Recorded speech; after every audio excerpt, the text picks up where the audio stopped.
शिक्षा मंत्री मदन दिलावर गुरुवार को एक दिवसीय दौरे पर अजमेर पहुंचे। मदन दिलावर ने बोर्ड कार्यालय में माध्यमिक शिक्षा बोर्ड और रीट की परीक्षा को लेकर बैठक ली और आवश्यक दिशा निर्देश दिए। इस मौके पर उन्होंने कहा कि बोर्ड की परीक्षा 6 मार्च के लगभग प्रारंभ होगी। शिक्षा मंत्री ने कहा कि माध्यमिक शिक्षा बोर्ड की परीक्षाओं से पहले मीटिंग होती है और सरकार इसकी समीक्षा करती है और कोशिश करती है कि किसी प्रकार की कोई दिक्कत न हो। अगर कोई परेशानी सामने आती ही है तो उसका निस्तारण पहले ही कर दिया जाता है। कहा, राजस्थान की माध्यमिक शिक्षा बोर्ड सर्वोच्च प्रतिष्ठा है और वह बरकरार रहे, इस प्रकार का आग्रह अधिकारियों से किया है। प्रैक्टिकल परीक्षा कब है, सरकार के आदेश तो नहीं है, लेकिन परंपरा से बन गई है कि प्रायोगिक परीक्षा लेने जाते हैं एग्जामिनर, उनकी आवभगत होती है, बैंड बाजों के साथ लाया जाता है, अच्छे होटल में रुकवाया जाता है और शायद इसीलिए होता है कि यह हमारे स्कूल के बच्चों को अधिक से अधिक अंक देकर जाए। दिलावर ने अधिकारियों से कहा कि बच्चों का मूल्यांकन कर ही उनको अंक देवे। दिलावर ने रीट की परीक्षा के बारे में भी चर्चा की और कहा कि अभी तक जितनी रीट की परीक्षा हुई है, बोर्ड की परीक्षा 6 मार्च के लगभग प्रारंभ होगी। बोर्ड पर नियुक्ति के सवाल पर भी उन्होंने कहा कि मुख्यमंत्री 4 लाख नौकरियां देने वाले हैं। जब 4 लाख इतनी बड़ी संख्या में नौकरियां देंगे तो माध्यमिक शिक्षा बोर्ड में जो रिक्त पद है वह भी भरेंगे।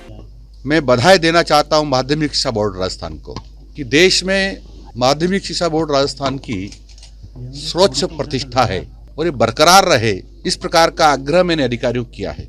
एक बात मैंने जरूर कही है कि जो प्रायोगिक परीक्षाएं होती है, जिसको प्रैक्टिकल बोलते हैं, इसमें पता नहीं कब से सरकार के आदेश तो नहीं है, लेकिन परंपरा सी बन गई है कि जो प्रायोगिक परीक्षा लेने जाते हैं एग्जामिनर, उनकी आवभगत होती है, बैंड बाजों के साथ ले जाया जाता है, अच्छे होटलों में रुकवाया जाता है और शायद इसलिए होता होगा ये कि हमारे स्कूल के बच्चों को अधिक से अधिक अंक देकर जाए। मैं भी उस दौर से गुजरा हूं, जब पढ़ा हूं, मुझे उससे भी अच्छा नहीं लगता था और आज भी अच्छा नहीं लगता है। इसलिए अधिकारियों से कहा है मैंने कि इससे बचें ताकि अच्छा रहेगा और जो प्रैक्टिकल बच्चे करते हैं उनका मूल्यांकन करके ही अंक दें।